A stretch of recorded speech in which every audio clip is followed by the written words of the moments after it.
Assalamualaikum warahmatullahi wabarakatuh.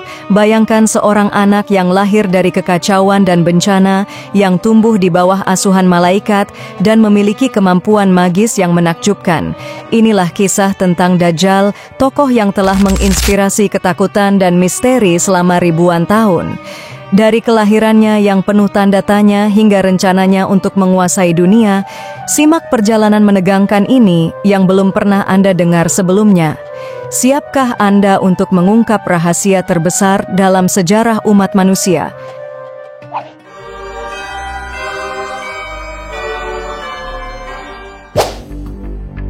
Menurut Dr. Isa Daud dalam bukunya Kemunculan Dajjal di Segitiga Bermuda, Dajjal lahir 100 tahun sebelum kelahiran Nabi Musa alaihi salam. Ia terlahir dengan nama Musa. Kata ini diambil dari bahasa Mesir yang artinya terapung. Karena memang Dajjal pada masa kecilnya terapung di atas air karena bencana tsunami di negeri Samirah, Palestina. Nama lengkap Dajjal adalah Musa Samiri, yang artinya Musa dari negeri Samirah. Jadi ada dua Musa yang populer di kalangan Bani Israel, yaitu Musa bin Imran, yang kelak menjadi Rasul, dan Musa Samiri, yang merupakan cikal bakal Dajjal dan utusan iblis laknatullah.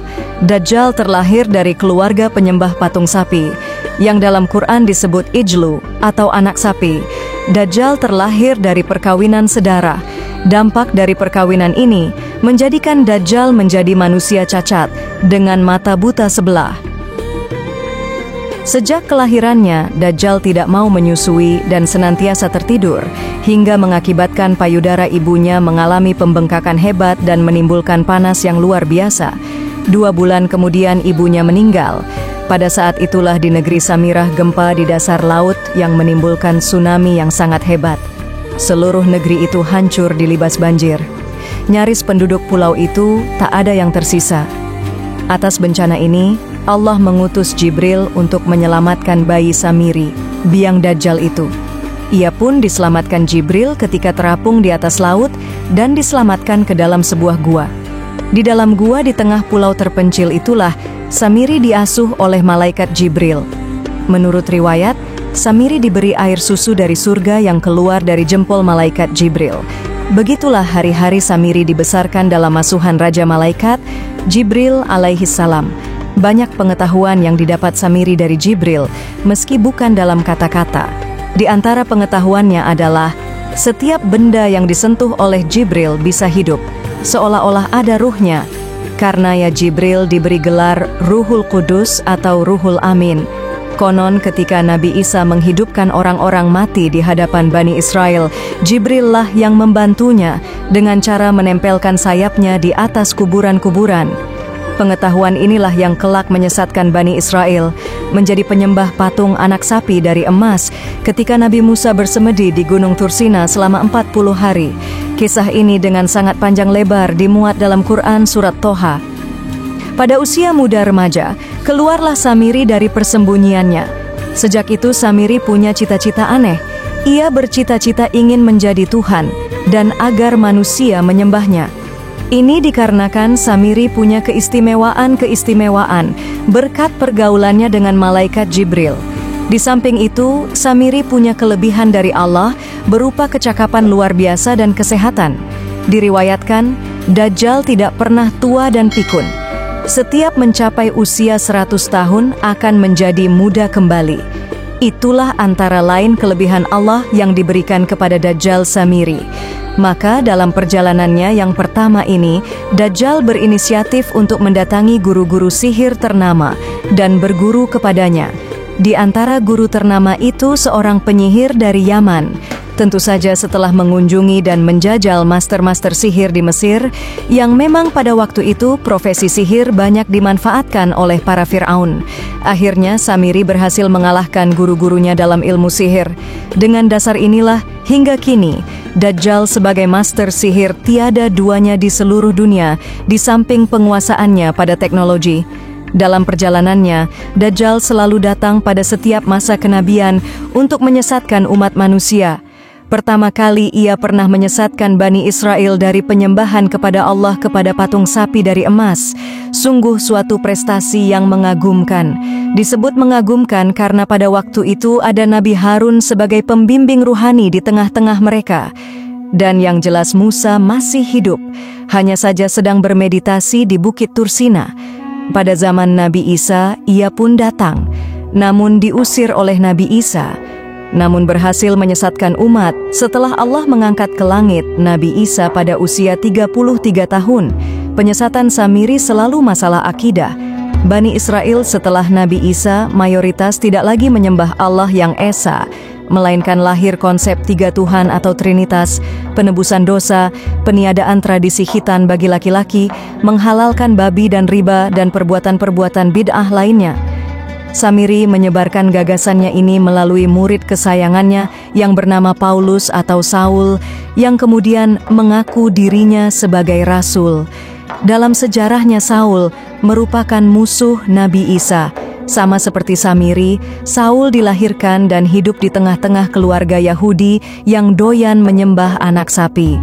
Di samping itu juga, Saul hidup sebagai seorang filosof pagan yang memadukan antara filsafat Yunani dan ajaran Yahudi. Kelak Saul tidak hanya mensintesakan dua ajaran itu, tapi lebih jauh membuat sintesa dengan ajaran-ajaran di Timur Dekat dan wilayah bulan sabit yang subur. Tidak hanya itu, Saul juga membuat gereja-gereja di seluruh dunia. Inilah cikal bakal Katolikisme atau Katolik secara harfiah artinya dunia. Pada zaman Rasulullah Shallallahu Alaihi Wasallam pun, Samiri mendatangi dan hidup dengan para sahabat. Ia memiliki nama samara, Dihyatul Kalbi. Umar bin Khattab bermaksud membunuhnya, namun Rasulullah melarangnya.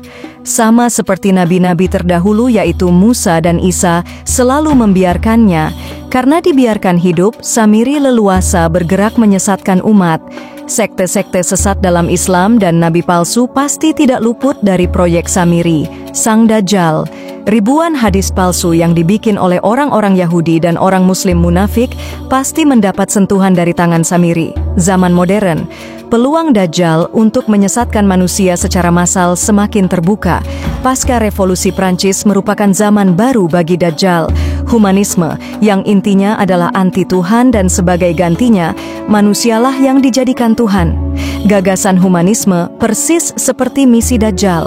Untuk melancarkan programnya, Dajjal memilih orang terpilih dari kalangan yang berdarah Yahudi, atau dari Nasrani tapi masih berdarah Yahudi, atau dari luar ras Yahudi tapi sudah teryahudikan, Adam Weishaupt, yang mengobarkan kembali jaringan masonik di seluruh dunia. Dajjal berhasil mendidik putra-putra Yahudi sebagai ras terbaiknya. Putra-putra Yahudi itu antara lain Renan, yang merupakan kawan dari Muhammad Abduh, Jenderal Meiji dari Jepang, Auguste Comte, Prancis, dan dua orang dari keluarga rahib Yahudi Tulane, Karl Marx, dan Sigmund Freud.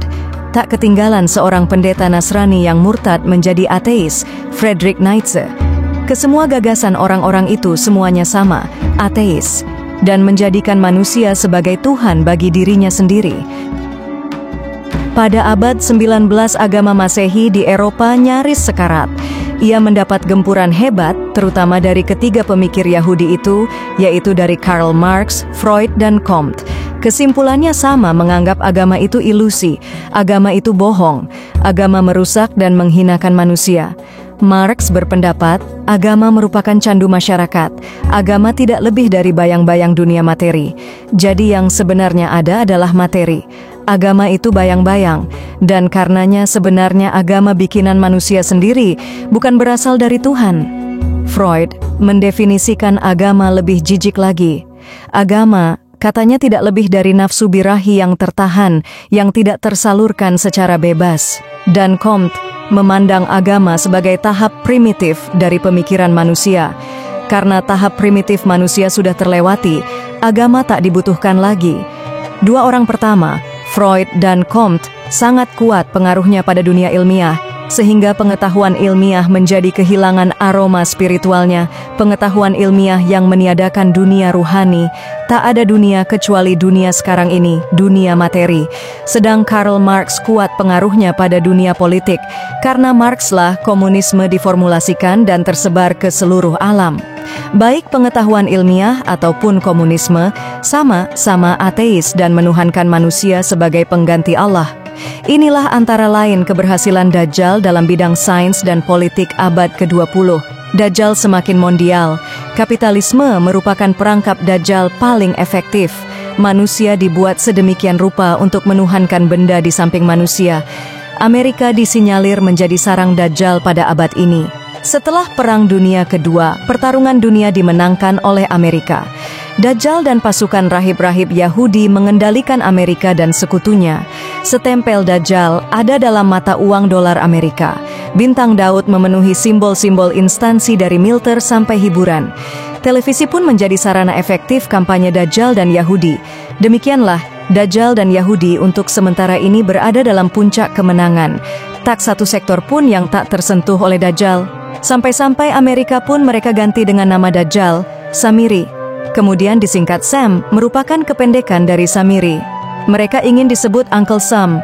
Dalam simbolnya, Uncle Sam digambarkan seseorang yang berseragam rahib Yahudi, menggunakan tudung laken, berjenggot, dan berkumis tebal, serta mengenakan setelan jas dan dasi, persis seragam rahib Yahudi. Namun di balik itu, kekuatan Muslim yang sejati, yang mendasarkan pada iman, mulai tumbuh dan berkembang. Orang-orang Islam dari berbagai kalangan mulai bergairah mengamalkan agama. Masjid-masjid sedikit demi sedikit mulai dipenuhi jamaah. Shalat berjamaah, yang merupakan amalan paling ditakuti oleh Dajjal dan Yahudi, mulai marak dilaksanakan di masjid-masjid. Orang-orang mulai tertarik kepada amalan sunnah Rasulullah, dari mulai ibadah, muamalah, muasyarah, sampai pada pengobatan. Amalan sunnah ini salah satu amalan yang paling ditakuti oleh kaum kufar setelah dakwah dan salat berjamaah. Dari segi politik, kaum muslimin kini telah merangkak menuju kepemimpinan khilafah ala minhajin nubuwah, suatu sistem politik yang pernah ada pada zaman keemasan. Walau belum menampakkan hasil secara politik, tapi sesungguhnya keberhasilan itu ada, namun kekuatan itu mengalir laksana air.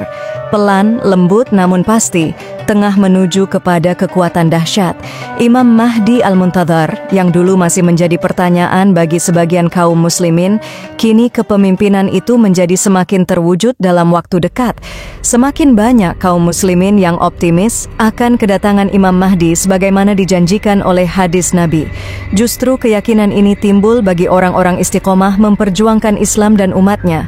Kelak Imam Mahdi beserta pasukan kaum muslimin yang beriman mula-mula akan menaklukkan Mekkah yang kini dikuasai oleh Wahabisme Salafisme, yakni suatu gerakan yang banyak memecah belah kaum muslimin daripada mempersatukannya. Suatu gerakan yang banyak menguasai masjid dengan masalah fikihnya dengan cara menyakiti umat dan sedikit pun tidak mampu membendung arus kristenisasi. Lebih banyak mengeluarkan umat Islam keluar Islam dengan cara menuduh bid'ah daripada memasukkan orang kafir ke Islam, atau paling tidak memasukkan orang Islam ke dalam Islam sendiri. Setelah menaklukkan Wahabi dan Salafi di Jazirah Arab, Al-Mahdi akan menaklukkan Persia, pusat Syiah dan bid'ah terbesar di dunia. Bahkan Dajjal kelak akan keluar di negeri ini, yakni di negara bagian Isfahan, Persia. Turki sekuler menjadi sasaran selanjutnya. Dalam struktur Masonik internasional, Turki dimasukkan sebagai suku ke-13 dari ras Yahudi.